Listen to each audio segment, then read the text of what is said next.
हम सुनते थे कि बदलता है आसमां रंग कैसे कैसे। आज इस ऐवान में भी हमने देखा कि सिर्फ आसमान की तरह यहाँ लोग भी कैसे बदलते हैं। तारीख़ का भी ये एक स्याह बाब था और आज हमें इस असेंबली में भी देखने को मिला कि जिन लोगों ने शहीद जुल्फ़िकार अली भुट्टो साहब की शहादत पे मिठाइयाँ बांटी थी, आज वो करारदादे यहाँ पे पेश कर रहे थे। तो ये भी हमें वक्त देखने को मिला यहाँ पे।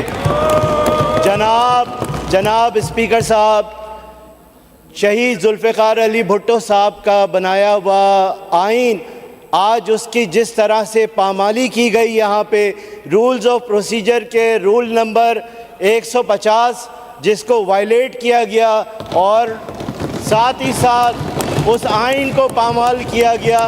तो ये उस वक्त याद नहीं आया था इनको जब बजट इजलास शुरू हुआ था और हम इज़राइल के ख़िलाफ़ यहाँ पे करारदाद लेकर आना चाहते थे और एक मुस्लिम मुल्क जिसके ऊपर वहशियाना बमबारी की जा रही थी, शहादतें हो रही थी ईरान के ऊपर, उस पर गुफ्तगू करना चाह रहे थे। तो उस वक्त तो हमें सारा कानून बताया गया, पढ़ाया गया।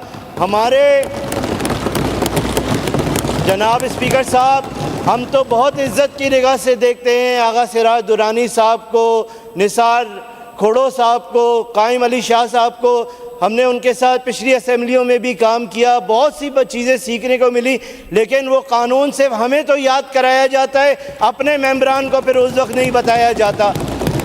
जो कुछ उस दिन पहले दिन हुआ, एहतजाज होना, वो हमारा सियासी हक़ था। स्पीकर साहब, जो उनको तकारीर करनी थी तो वो तकारीर तो कुछ भी नहीं हुई।